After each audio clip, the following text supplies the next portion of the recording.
നമസ്കാരം. ഞാൻ ഇന്നിവിടെ പറയാൻ പോകുന്നത് ചങ്ങമ്പുഴ കൃഷ്ണപിള്ളയെ പറ്റിയാണ്.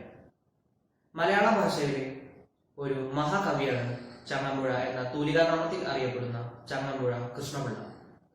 1911 ഒക്ടോബർ 10 ഇദ്ദേഹം ജനിക്കുന്നത്. ഉത്തര തിരുവിതാംകൂറിലെ ഇടപ്പള്ളിയാണ് ജന്മദേശം. പിതാവ് തെക്കേടത്ത് നാരായണനാണ്. മാതാവ് ചങ്ങമ്പുഴ തറവാട്ടിലെ പാറുക്കുട്ടിയമ്മ. ഒരു നിർധന കുടുംബത്തിലെ അംഗമായിരുന്ന ചങ്ങമ്പുഴയുടെ ബാല്യകാല വിദ്യാഭ്യാസം വളരെ ക്ലേശകരമായാണ് നിർവഹിച്ചത്. ഹൈസ്കൂൾ പഠനം പൂർത്തിയാക്കിയ സമയത്താണ് അദ്ദേഹത്തിന്റെ സുഹൃത്തും ഇടപ്പള്ളി പ്രസ്ഥാനത്തിന്റെ ജനയിതാക്കളിൽ ഒരാളും കവിയുമായ ഇടപ്പള്ളി രാഘവൻപിള്ള ആത്മഹത്യ ചെയ്യുന്നത്. ഈ സംഭവം ചങ്ങമ്പുഴയുടെ ജീവിതത്തെ അഗാധമായി സ്പർശിച്ചു. ഈ സംഭവത്തെ തുടർന്നാണ് രമണൻ എന്ന വിലാപ കാവ്യം അദ്ദേഹം രചിച്ചത്. ഈ കാവ്യം പിന്നീട് കേരളത്തിൽ അതിപ്രശസ്തമായി തീർന്നു. സ്വന്തം വിദ്യാഭ്യാസ കാലഘട്ടം അവസാനിക്കും മുമ്പ് തന്നെ അദ്ദേഹം ശ്രീദേവി അമ്മയെ വിവാഹം ചെയ്തു.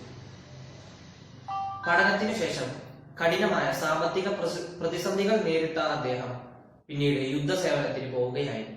ഒട്ടേറെ കൃതികൾ രചിച്ചയാളാണ് ചങ്ങമ്പുഴ കൃഷ്ണപിള്ള. കാവ്യനർത്തകി, ഭാഷ്പാഞ്ജലി, തിലോത്തമ, ദേവത എന്നിങ്ങനെ ഒട്ടേറെ കൃതികൾ അദ്ദേഹം രചിച്ചിട്ടുണ്ട്. ഒട്ടേറെ ബഹുമതികൾ നേടിയയാളാണ് Changampuzha Krishna Pillai. Padmaprabha literary prize, Mathrubhumi literary award, Vayalar award, Kerala Sahitya academy award, കേന്ദ്ര സാഹിത്യ അക്കാദമി അവാർഡ് എന്നിങ്ങനെയുള്ള പുരസ്കാരങ്ങൾ നേടിയയാളാണ് ചങ്ങമ്പുഴ കൃഷ്ണപിള്ള.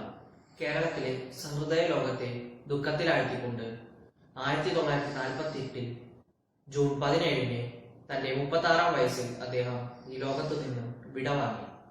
ഇതാണ് ചങ്ങമ്പുഴ കൃഷ്ണപിള്ളയെ പറ്റിയുള്ള ചെറുവിവരണം. ഇതെല്ലാവർക്കും ഉപയോഗപ്രദമാകുമെന്ന് കരുതുന്നു. നന്ദി, നമസ്കാരം.